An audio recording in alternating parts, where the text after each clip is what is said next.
See, last class I was telling about this story of Shailaja Nagraj.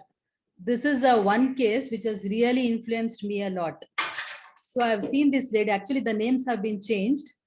So when she came for the treatment, if the doctor was more careful in taking the proper history, evaluating her properly, completely sitting with her previous papers, checking whether what was her response to 50 mg and 100 mg HCC, she wouldn't have started with a 150 mg CC at all.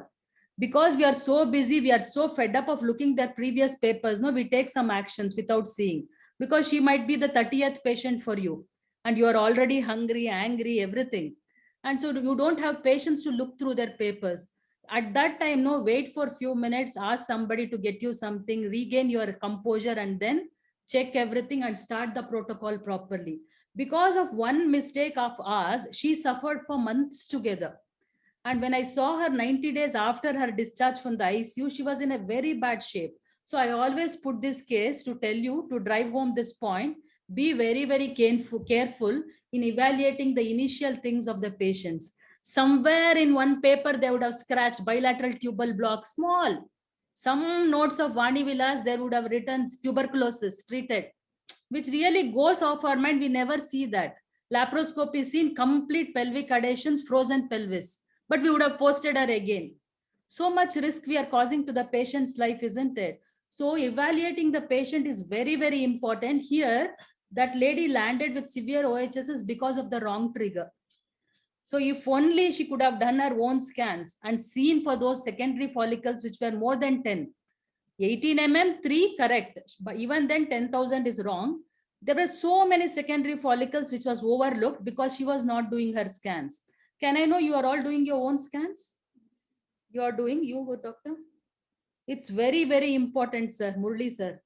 We have to do our own scans. Otherwise, no, there are so many things which the radiologist does not report to us. Either it could be vascularity of the endometrium or vascularity of the follicle, perifollicular flows, PIRI.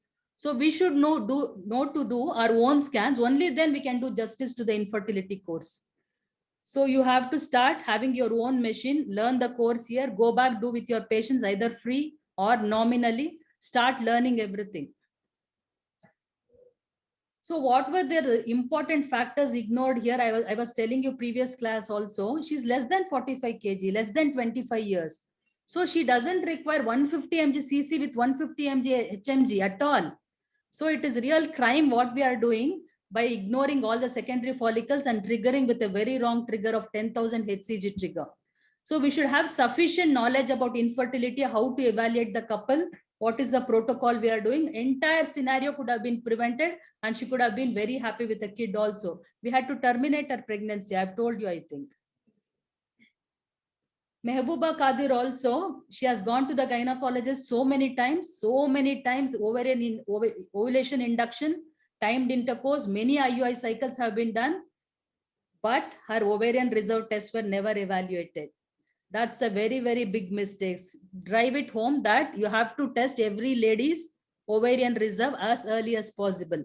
They may tell you 101 things that I don't want to do FSH, I don't want to. Please convince them. If you talk two more extra sentence, they'll definitely do. Maybe we ignore that point. So if you can tell them what is the importance of FSH, LH, MH in her fertility outcomes, definitely they'll arrange money and come, or send them to the lab where they do free ovarian reserve testing in a government setup, or where they have a lot of reduced prices in so many packages. You can include that. She lost so much of time, effort, and money. And also there was a lot of depleted ovarian reserve when she came back to us. So when we evaluated her, the FSCs were, AFC was grossly reduced, antral follicular count. AMH had become 0.4 at the age of 35. Her day to FSH was 12. So there was not much we could do. And when we gave them the option of donor oocytes, they were shocked to their lives. Started crying. They were asking, why should I go for donor oocytes? Why can't I have my own gametes? And especially in this caste, they don't go for outside donor oocytes or donor sample because they have some rules and regulations in that religion. So we had to give a very high dose of RFSH and RLH, very few oocytes retrieved, very bad embryos, pooling had to be done. We had to use bioactive peptide concentrate for endometrial lining, had to plan sequential transfer day 3 and day 5. All this could have been avoided if only you had evaluated her when she was in this stage. Definitely her AMH would have been more than 1.2. We would have got very good oocytes with a very minimal dosage of RFSH and RLH, and we could have given her a good outcome. Because we neglected there, we had to land up with so much of problems. So when the couple comes, keep in mind what is their married life, what are the treatments they've already taken, what are the tests they've already done. If you find in some of the pages AMH is less than 1, alarms should start ringing. You have to evaluate her properly, do her baseline AFC properly, count the 2 to 8 follicles on both the sides, document, sit with the couple, explain everything and tell them the protocols which you will be doing henceforth, because you don't want to do one more OI, one more TI, one more IUI in this patient. So be very cautious when you are selecting the protocols.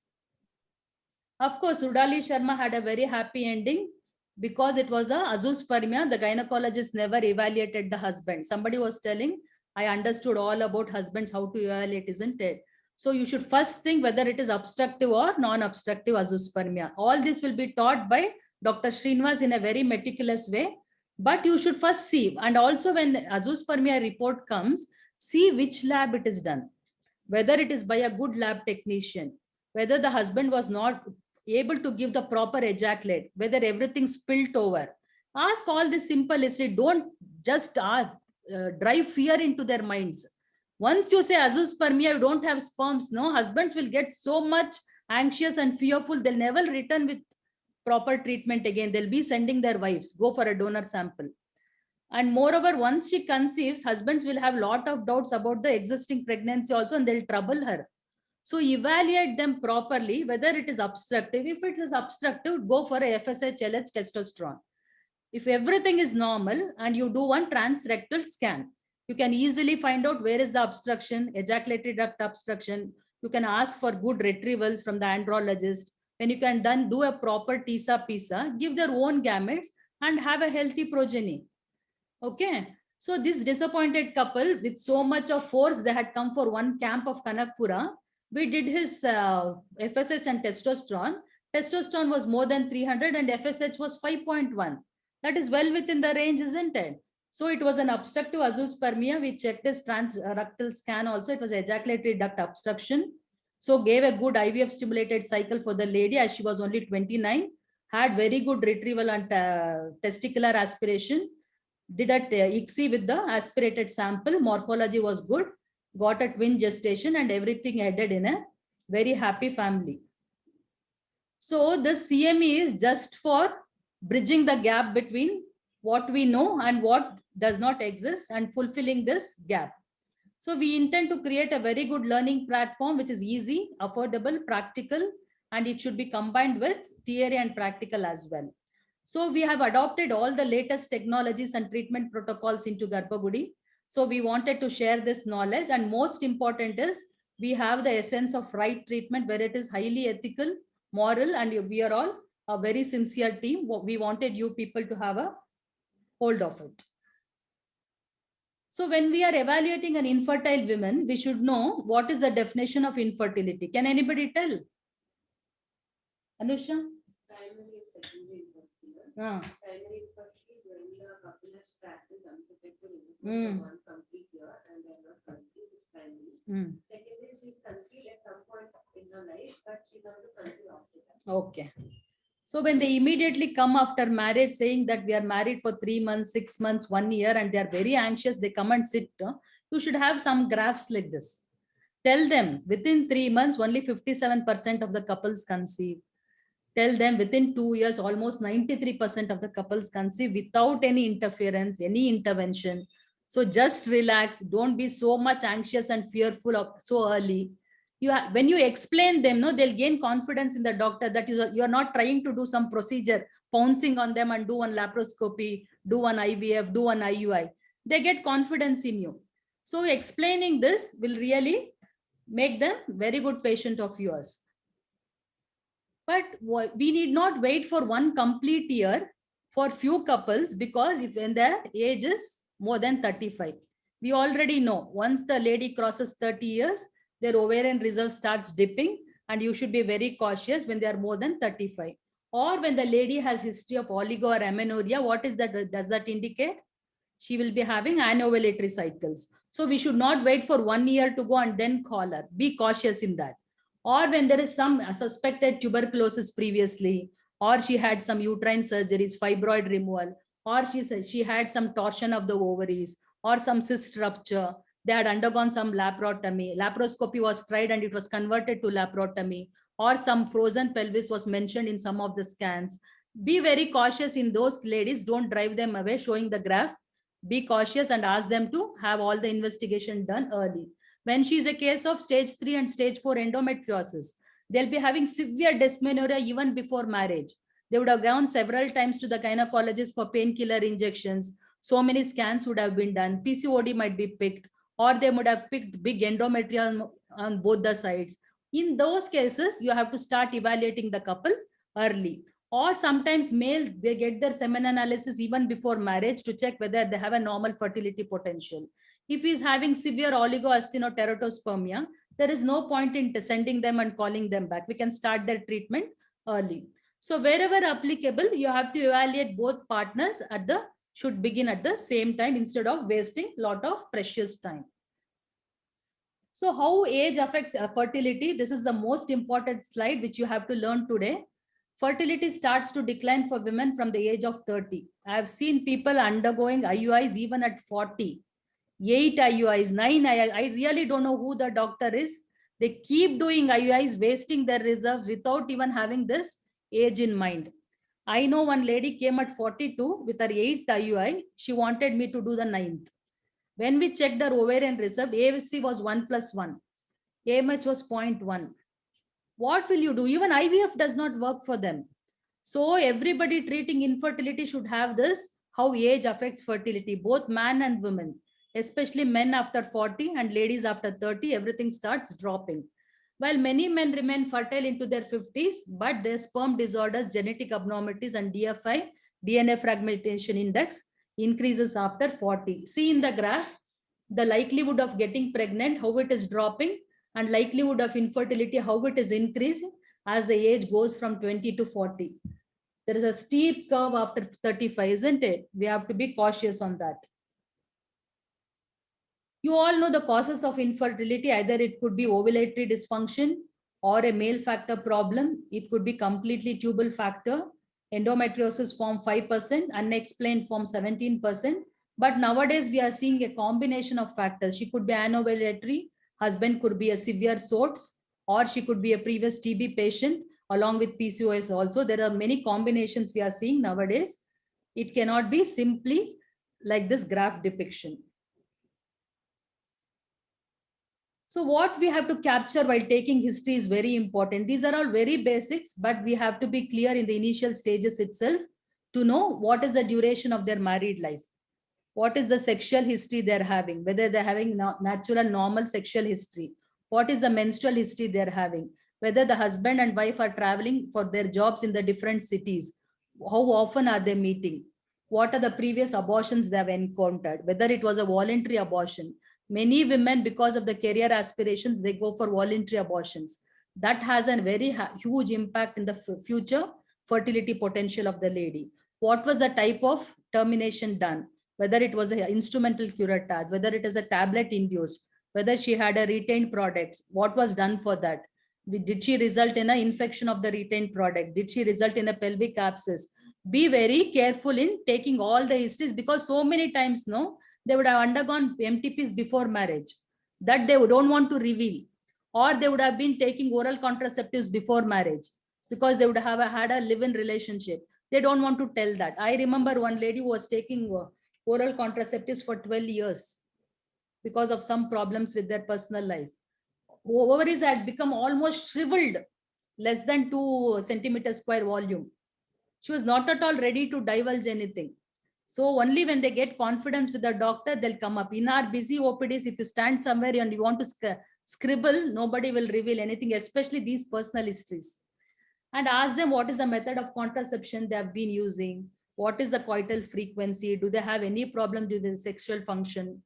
Ask them whether they have been on long-term medical any tablets, any medications, because so many medicines has an impact on the fertility. Antipsychotics, antidepressants, calcium channel blockers, so many drugs has an impact on male fertility and also female fertility. What was the surgeries they've undergone? Do they have any psychological issues? Ask for more details. As the doctor told, ask for the mother's reproductive function also. When did she conceive? When did she attain menopause? And few siblings of her mother, what do you call, maternal aunts, they would have also had very early menopause. All those histories are very important.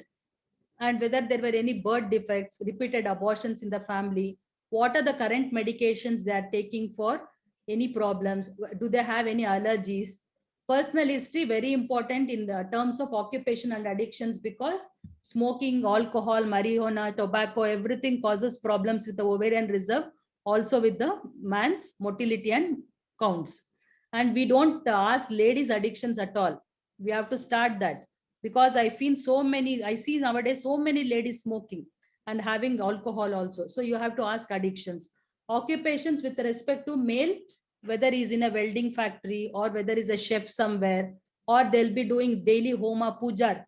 They'll be sitting near the homa every day, near the fire. That will be causing some problem.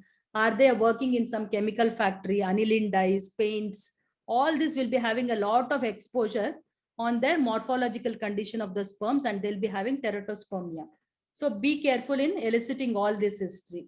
When you are doing a physical examination, of course, body mass index is very, very important, because it is becoming an epidemic nowadays, obesity, both in the man and the women. We have to take care that before they start their treatment, at least some advice goes regarding their diet, their reduction of weight, especially in a PCO lady. And you have to check their thyroid, whether it is enlarged, take their TSH and prolactin also, because both these hormones have very, very huge impact on the reproductive potential of the man and also lady. For the man, the higher limit is 5. For the lady, it is better if you keep it less than 2.5. Some of the recent studies have quoted it as 3. 2.5 to 3, you can take it as a range, which you have to have when you are treating a lady. Because I've seen so many ladies undergoing IVF treatment, frozen embryo transfers with a TSH not at all touched. It would have been 7, 8. So they won't get results, or they result in anembryonic gestation. So you have to have that in mind. Tackle both this.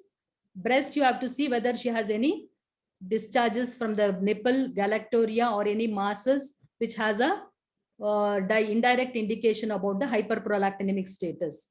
Signs of androgen excess should be checked the whole body, all the 11 sides, back, abdomen, face, hands and legs, and you have to score what is their level of hirsutism and check whether it is a source of ovarian androgen or adrenal androgen.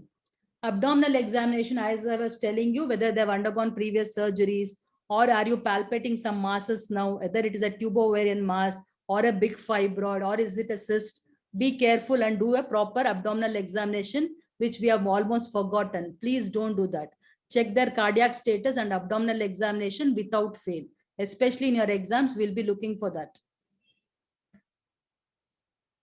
So do a proper pelvic examination. Just don't go for a scan and MRI and CT.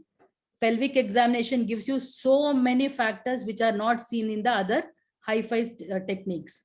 So check for their vulval infections, vaginal infections, see whether cervix is seen normally, whether it is pulled back or it has gone behind, whether you can see any bad secretions oozing from the cervix, are there any erosions. All this will give an indication when you are caught and you are almost posted her for a IUI and you have never checked their cervix previously. That time you cannot do anything. You cannot post her under GA, you cannot do manipulations because she's in so much of tension and it will be very painful also. So do all these preparations beforehand, before starting your protocols. Check for the uterine size, whether it is very, what is the shape of it, what is the position, whether it is very huge adenomyotic uterus or there's some fibroid sitting there, restricting the mobility of the uterus, or does it have a cul-de-sac mass and tenderness, whether there is POD nodularity causing the restricted mobility of the uterus. Check everything and document properly in your case sheets with proper diagrams also. So it becomes easy for you to remember everything on the day of ovum pickup and on the day of embryo transfer. You have done everything. They have spent 5 lakhs. Embryos are ready. You have put them for embryo transfer and you are not able to negotiate the cervix. Embryos are already thawed and embryologist is standing there with embryos. How will you tackle that? Isn't it? So be very, very meticulous from the initial days, evaluate everything properly, document everything neatly so that your success rate really goes up very high. Diagnostic evaluation should be done with the ovary, cervix, uterus, tubes, and peritoneum. Everything should be evaluated properly. All these are covered? Good. So you know there are 3 main types of anovulatory disorders, whereas hypogonadotropic hypoestrogenic, which is a central cause. It can be normogonadotropic normoestrogenic, that is in a polycystic ovaries, or it will be a hypergonadotropic hypoestrogenic, which is a premature ovarian failure. So how do you differentiate between the 3? In hypo, because it is a central origin, FSH, LH, E2 will be grossly low. So it will be less than 0.1, less than 1. Estrogen will be less than, estradiol will be less than 20, 10, like that. So in high normogonadotropic, normoestrogenic, you know, FSH-LH ratio is completely altered. LH has increased and FSH has decreased because of the insulin resistance. Hypergonadotropic, in premature ovarian failure, FSH will be more than 10, 15. LH is high and estrogen would have been more than 80, 100. So by that day 3 test, you can know what class she belongs to and what is the protocol you want to use in this patient. Can you make it 24, Ulfa? Sure. So methods of evaluating ovulatory function, you will be all aware because you're all very good practicing gynecologists. So proper menstrual history will tell us that whether she's ovulating properly because of the regularity of the cycle, mid-cycle spotting or molemia, and whether she'll have premenstrual tension and whether the bleeding is normal 3 to 5 days. You can take proper menstrual history and evaluate her ovulatory function indirectly. Of course, biphasic basal body temperature doesn't tell much and it is not used nowadays. Serum progesterone is a very good parameter to tell us whether she's ovulating. I'll tell about that. Urinary LH, you have learned today how to document ovulation with the LH kit, isn't it? Have you been using it? You have been using it. Endometrial biopsy is very invasive. Usually we don't advocate for documenting ovulation, but only role for endometrial biopsy is one is chronic endometritis. Yes, good. Tuberculosis to rule out that. RT-PCR we can do. Histopathology to rule out any hyperplasias. These are the only functions for endometrial biopsy nowadays. Of course, serial transvaginal scans give us how the follicle is developing serially, how it is growing, how it is rupturing, and we can document ovulation by sudden collapse of the follicle, appearance of fluid in the POD. Also, there may be some echogenicities appearing within the follicle, converting into corpus luteum. All these are signs which tell us that ovulation has happened and you can plan your timed intercourse and IUI accordingly. So mid-luteal phase 19 and 23, you can take a serum progesterone. If it is more than 3 nanogram per ml, it is a very good presumptive evidence of ovulation. If it is more than 10 nanogram, we can get a fair idea that it is a very good luteal function cycle, good adequate luteal support. So urinary LH kit, we were using a lot previously. It's not very sensitive and accurate. It gives a lot of false positive and false negative. But if you are in the habit of doing it, don't have a proper lab to document the serum LH, you can use this in remote settings. And normal LH positivity indicates that within 24 hours, you have to plan your IUI and TI. Disadvantages, they become obsessed with that. They do morning, evening, afternoon, and they become so much affected psychologically also. So transvaginal ultrasound is the most important step in evaluation of a lady and the man. So for the baseline evaluation, to know their uterine status, to know their ovaries, to know the antral follicular count, to know the conditions of the tubes indirectly, whether it is filled with tubes resulting into hydrosalpinx and pyosalpinx, everything can be evaluated on the baseline evaluation scan.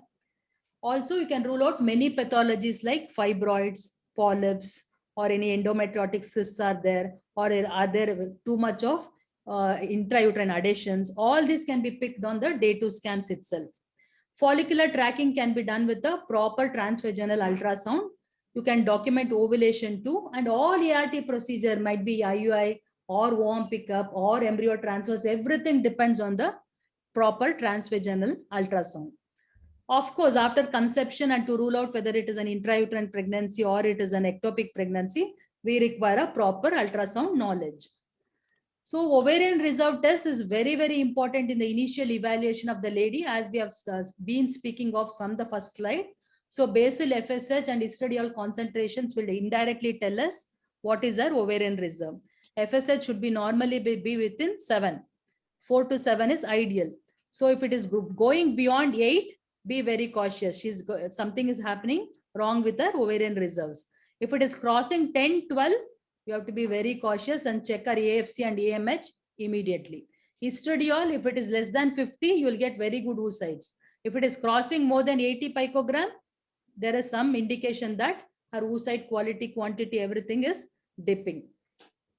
We used to do clomiphene citrate challenge test. This is a short question for you people, so you have to know. Otherwise, it is not used nowadays, where we do a day 3 FSH and estradiol concentration, give CC 100 mg from day 5 to day 9, check their FSH again on day 10. So if the FSH is crossing that initial value, for example, on day 3, it was 10. Now it is becoming 12, 14, then CCT challenge test is positive. So she is having a dwindling ovarian reserve. That is the indication of CCT. Inhibin B also we used to do, but nowadays it is not done. If it is more than 45 picogram, it is a very good reserve. If it is dropping less than 45, it indicates that ORT is declining. AMH, as you all know, has a very good sensitivity and specificity. More than 1 is very good. If the lady is 25 to 30, it should be between 1.5 to 2. If it is coming less than 1, you have to be careful. Less than 0.5, it is severe reserve depletion. Antral follicular count all the follicles between 2 to 8 mm on both the ovaries, and correlate your AFC and AMH. Both these will give you more than 90% sensitivity and specificity in telling what is the ovarian reserve. Ovarian volume was an indirect indicator previously, not used so much. 4 to 7 is the normal. 5 to 7 is the normal. If it is coming less than 3, be very cautious with the ovarian volumes. It tells us indirectly that she is decreasing reserves. Even though the count is normal, but his ovarian volume is decreasing, be cautious. So here you are seeing how AMH in the blue is decreasing from less than 35 to 41 to 46. How drastically it is dropping from 2.5 to 0.46. See FSH, how it is increasing from 8 to 20 as the age goes on. And see antral follicular count from 13 to 15, how it is dropping to 4 to 7. So age has very, very important role in the fertility issues. So you should be aware of this. And when you are asked questions in theory, put proper graphs like this so that examiners are very happy.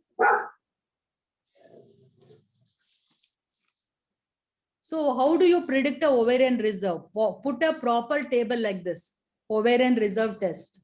Biological, biochemical, biophysical, and histological. You divide like this. And if it is a biological, you know it is a chronological age.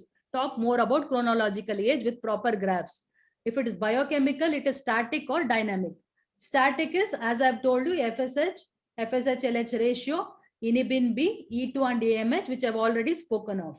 Dynamic is clomiphene citrate challenge test, gonadotrophin analog stimulation test, and exogenous FSH ovarian reserve test. All these are dynamic tests, which is not in use nowadays, but it is only for theory purpose.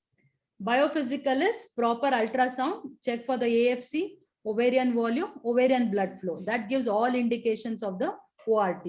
Histological, it is only for theory purpose, ovarian biopsy documented, and check whether the ovaries have completely gone for failure. So when you are evaluating a uterus, you should always evaluate for anomalies of the uterus, septate uterus, adhesions, endometrial adhesions, whether she has Sheehan syndrome or she has gone for severe radiation following repeated DNCs, repeated curettage, whether she's having multiple fibroids, completely altering the anatomy of the uterus, whether there are endometrial polyps, which is coming in the way of embryo implantation. All this should be looked after and dealt with. So methods for evaluating for uterine anomalies, you can do it the HSG, which is not very sensitive. Ultrasound combination of 2D and 3D is very highly sensitive. Also, hysteroscopy can be the clinching diagnosis. So HSG, you do a proper HSG within day 9 of the cycle and see how the tubes are very supple, how the cavity is very good contour, and it has an adequate volume of uterine volume, how your tubes are completely filled with the dye, and how the spillage is happening on the both the side. We get lot of information on properly done HSG.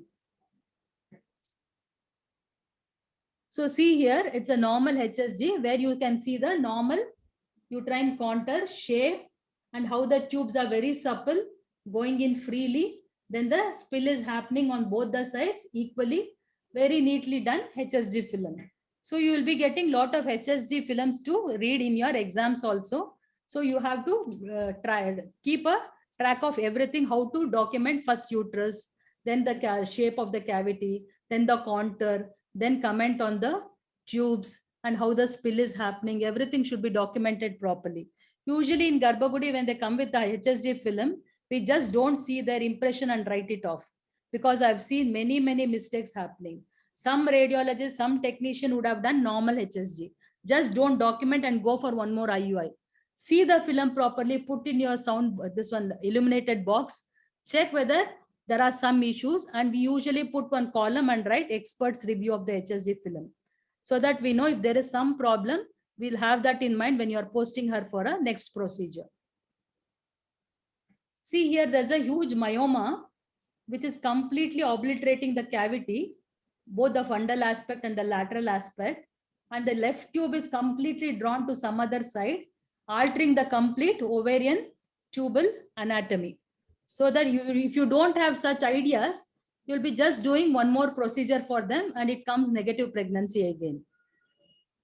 See here, uterus looks normal, but the tubes initially they are good, but the terminal loculation of the dye, holding of the dye, and there is no spillage. So there is some fimbrial issue here, clumping. So you have to do a proper ultrasound to diagnose myomas and adenomyosis. Also do one sonohysterography where you push in the fluid into the uterine cavity, 2 to 3 ml. Check for the submucous myomas, polyps, and rule out synechiae, which can be very well visualized on sonohysterography. See, this is a normal endometrium happening in the proliferative phase, probably on day 9, day 11. It is a triple line endometrium, grade A endometrium, which is very good for nidation. Next. But here, once you have pushed in fluid into the cavity, you can see how the submucous fibroid is standing out, which was not seen when the cavity was opposed. There is a complete anatomical disarray here, distortion, because of multiple fibroids happening on the uterus. Here there is duplication of the endometrial cavity because of a thick septum in between. So if you can do a 3D scan, there will be proper delineation and you can differentiate between the bicornuate and a septate uterus. There are a lot of differentiating points. So you have to know how to differentiate a septate with a bicornuate. In Dr. Sonal Panchal's book, there are very good points. You have to know everything, how to differentiate between the two. We'll do it detailing when we are dealing with uterine anomalies. So you can see here bicornuate uterus, complete duplication of the both horns. What is this? Can anybody tell me? There is endometrial cavity and there is small amount of fluid, polyp is there. Fluid is pushed into the cavity and polyp is delineated very well. Otherwise it would have looked like a thick endometrium, isn't it? What is this? Grossly enlarged uterus. There is, adenomyosis. Yeah, good. There is complete thickening of both the anterior and the posterior myometrium, and the endometrium is pushed posteriorly because of the anterior myometrial hypertrophy. See the heterogeneity of the myometrium, how it is looking here from the normal uterus, and how there are so many myometrial lakes because of the adenomyosis. One more feature we can see here is endomyojunction is grossly distorted. As the days goes on, you can pick all this, don't worry. So hysteroscopic, you can know the same case, how the septum is looking here in this hysteroscopy, because we are visualizing it directly rather than from the scans. Here we have a septum with lot of intrauterine adhesions, which we have to deal with in the same setting with the resectoscope and the scissor. How the polyp looks on hysteroscopy, and it has to be dissected without causing any damage to the endometrium. Submucous fibroid, with a resectoscope, it has to be resected. Now coming to the tubes, there are 4 methods.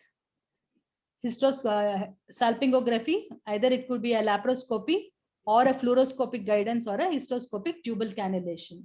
You can add 1 or more methods to have a complete picture of the fallopian tube status. They are not mutually exclusive. So as I was telling you, comment on the HSG about tubal occlusions, whether it is proximal or distal.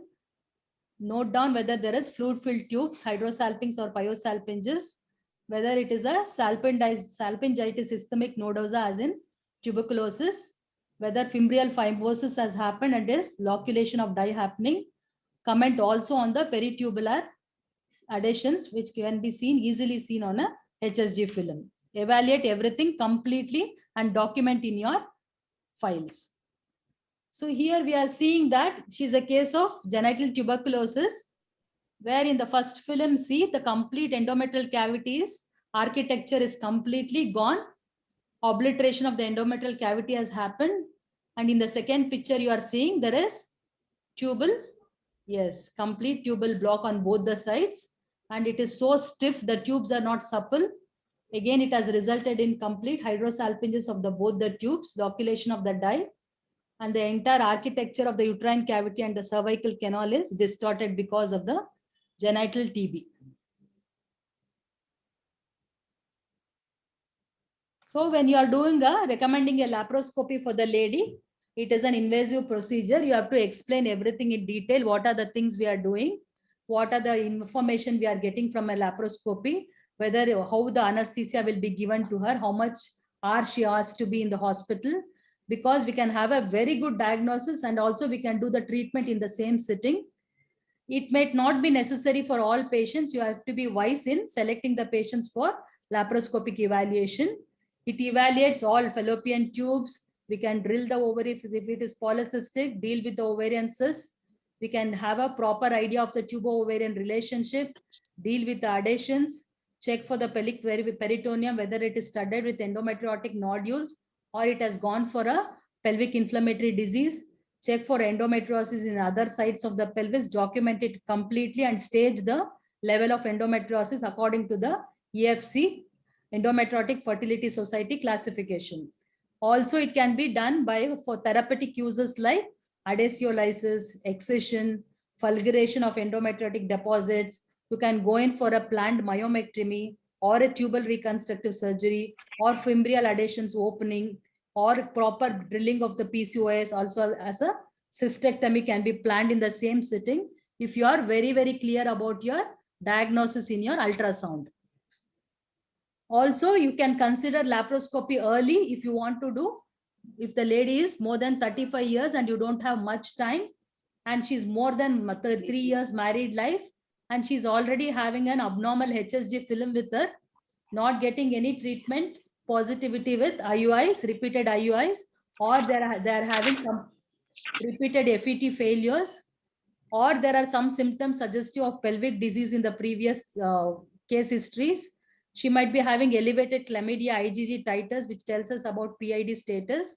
She's having severe dysmenorrhea in the previous history, or she has undergone previous pelvic surgery and you have doubt of the tubal status now, then you can do a laparoscopy early. So what is the important message today? History of an infertile couple is very, very important. Document it properly. Age of the couple and the married life is very essential. Evaluation of couple is essential to plan the next steps judiciously, meticulously. Male workup, which is most often missed, should be done very religiously. You have to do the right evaluation, right clinical evaluation properly, no fancy procedures to start with. Evaluate their ovarian reserves very, very judiciously, meticulously, sincerely, so that they are not in for a shock after few months. Evaluate her tubes by laparoscopy, which is the gold standard. If the AMH is coming less than 1, AFC less than 4 to 6, age more than 35, please refer to the higher centers where they can have a efficient treatment protocols. When there are IUI failures more than 4, husband DFI is more than 25, married life more than 5 years, please don't keep doing IUIs. Yeah, they have to be referred for a higher treatment protocols. We'll see just one interesting case, which I thought it's very essential. She's a Sindhu Pandian, 26 years, husband Pandian, 30 years. They had primary infertility for 3 years. So wife menstrual cycles was irregular. She had no dysmenorrhea. Why GGRHR? Some noise is coming, no? Not, huh? Okay. Her cycles were once in 2 to 3 months, 6 to 7 days of heavy bleeding. Most of the cycles were withdrawal bleeding. What things comes to your mind when we say their cycles were irregular and most of them were withdrawal? So the examiner might ask you, when the husband is hypertensive, how does it have a bearing on infertility? You should be ready. Alpha adrenergic blockers, beta blockers, calcium channel blockers, all this has an effect on motility and count of the husband. So when the blood workup was done, physical examination, everything was normal. BMI is a bit more. She had features of hirsutism. No acne was present, hirsutism was absent. Ultrasound, it was a bilateral polycystic ovarian picture. 16 to 20 AFCs on both the sides. Volume was more than 10, 18 and 20. Okay. 1 minute. Blood workup, TSH was uncontrolled. PRL was less than 0.5. What's normal? Less than 25. AMH was high. Baseline day 2, day 3. Please see here. FSH was less than 0.1. LH was less than 0.1. E2 was less than 32. What were you expecting? PCOD picture. So we were expecting FSH more than 5 or 7, LH more than 10, like that. So what did it result in? Hypo. So don't go by just this ultrasound and by history. You have to correlate with your investigation part also. So we did a MRI for her. It was partial empty sella syndrome. So when you are getting central origin picture, when it is a hypo, we have to rule out some things in the pituitary hypothalamus areas. So we did a scan by MRI and it was a partial empty sella syndrome. There was partial pituitary present, partial was absent. So IUI was planned for her. There's one slide missing here. We have what stimulation we gave, it's not here. So when she's a hypo and she's an empty sella syndrome, what do you start for her IUI stimulation, ovulation induction? Gonadotropins. Only gonadotropins. That too, both FSH and LH, HMG only. HMG. Yeah. That slide is missing. I'll put it later. We started her with 175 because she had a polycystic feature also. Now we have to be careful about that. You may ask me how hypo and polycystic feature. There are many research papers which tell even if they are partial empty sella syndrome, their ovaries may look multicystic. So be cautious in your protocols. So HMG should be started with a 75 dose only. She did not respond to 75, so we increased to 150 and she got very good follicular recruitment. 3 follicles were ready, 217 and 115. So IUI was planned and insemination was done on 14 and 36 hours. Good luteal support was given in the form of dihydrogesterone and micronized progesterone vaginally. UPT became positive after 15 days after IUI. It was a singleton pregnancy. Cardiac activity appeared at normal gestation and she has already delivered. This is an old slide and it is a healthy baby. So what are the case highlights? So we have to evaluate the complete picture of the couple. So correct both the husband and the wife. Just don't call the husband for just semen sample. You have to evaluate both, counsel them both, keep them informed, tell them what is happening, what you have seen.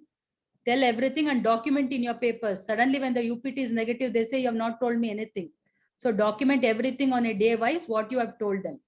And it was an empty sella syndrome. So we should never start with the oral ovulogents because it is ineffective, because hypothalamo-pituitary ovarian axis is deficient here. So addition of HMG should be done. Trigger has to be only HCG. We cannot use the agonist trigger here because agonist trigger acts through the pituitary axis. Here it is deficient. So only HCG will be useful here as a trigger. So prevalence is 8 to 12%. There will be defect in the diaphragmatic sella covering the pituitary, allowing CSF fluid, which will press on the pituitary. So they can be damaged by tumor, surgery, radiation, or any other therapy also. And it can result in partial empty sella syndrome. So you have to go through for this history evaluation of the complete in the Gardner's textbook, ASRM guidelines. Kamini Rao textbook is also good. And I gave you one more book, Geeta Ganguly. Even she is good in complete evaluation. Text of ERT by Velasco, it's not available nowadays. Go through these three, it's enough for you people.